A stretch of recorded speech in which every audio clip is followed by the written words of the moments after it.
ಎಲ್ಲರಿಗೂ ನಮಸ್ಕಾರ. ನಿಮ್ಮ ನಿಶಾ ಗೂಳೂರು ಬೆಂಗಳೂರಿಂದ. ಡಿಸೆಂಬರ್ 25 ಒಂದು ಕಡೆ ಸೆಲೆಬ್ರೇಷನ್ ಕ್ರಿಸ್ಮಸ್ ನಡೀತಾ ಇದೆ, ಜೊತೆಯಲ್ಲಿ ಕನ್ನಡ ಫಿಲ್ಮ್ ಇಂಡಸ್ಟ್ರಿಗೂ ಕೂಡ ಹಬ್ಬ ನಡೀತಾ ಇದೆ.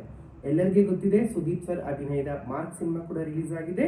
ಹಾಗೆ ಶಿವರಾಜ್ ಕುಮಾರ್, ಉಪೇಂದ್ರ ಮತ್ತು ರಾಜ್ಬಿ ಶೆಟ್ಟಿ ಅಭಿನಯದ 45 ಮೂವಿ ಕೂಡ ರಿಲೀಸ್ ಆಗಿದೆ. ನಾನು ಇವತ್ತು ಮಧ್ಯಾಹ್ನ ಮಾರ್ಕ್ ಮೂವಿ ನೋಡ್ಕೊಂಡು ಬಂದೆ. ಅದ್ರ ಬಗ್ಗೆ 2 ಮಾತನ್ನ ಆಡ್ತಾ ಇದ್ದೀನಿ. ಆ್ಯಸ್ ಯೂಶುವಲ್ ಸುದೀಪ್ ಸರ್ ಅಭಿನಯ ಅಂತೂ ಸೂಪರ್ ಆಗಿದೆ, ಫೈಟಿಂಗ್ ಸೂಪರ್ ಆಗಿದೆ, ಮಕ್ಕಳ ಸೆಂಟಿಮೆಂಟ್ಸ್ ತುಂಬ ಚೆನ್ನಾಗಿದೆ, ಅಲೈಕಾ ಸಾಂಗ್ ತುಂಬ ಚೆನ್ನಾಗಿದೆ ಆ್ಯಸ್ ಯೂಶುವಲ್. ಸೊ ಎಲ್ಲರೂ ಅಷ್ಟೇ ಫ್ಯಾಮಿಲಿ ಸಮೇತ ಹೋಗಿ ಕೂತು ನೋಡಬಹುದಾದಂತಹ ಒಂದು super hit movie Sudeep sir ಕೊಟ್ಟಿದ್ದಾರೆ ಅಂತ ಹೇಳ್ಬೋದು.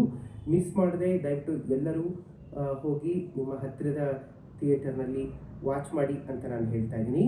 ಕೊನೆಗೆ ಒಂದು ಮಾತು, ನಾವು ಸಿನಿಮಾ ಥರ ಮಾತ್ರ ನೋಡಿದ್ರೆ ಒಳ್ಳೆಯದು ಅನ್ನೋದು ನನ್ನ ಪರ್ಸ್ನಲ್ ಒಪಿನಿಯನ್.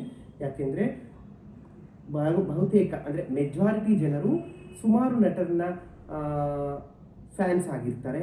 ಹಾಗಾಗಿ ಫ್ಯಾನ್ಸ್ ವಾರ್ ಮಾಡದೇನೆ ಎಲ್ಲ ಚಿತ್ರಗಳನ್ನು ನೋಡೋಣ, ಎಲ್ಲರನ್ನು ಬೆಂಬಲಿಸೋಣ.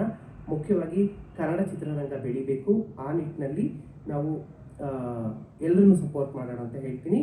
ಹಾಗೆ ಕೊನೆಯದಾಗಿ ಇನ್ನೊಂದು ಮಾತು, ಮೂವಿನ ನಾವು ಮೂವಿ ಥರ ಮಾತ್ರ ನೋಡಬೇಕು. ಯಾಕೆಂದರೆ ಮೂವಿ ಇರೋದು ಎಂಟರ್ಟೈನ್ಮೆಂಟ್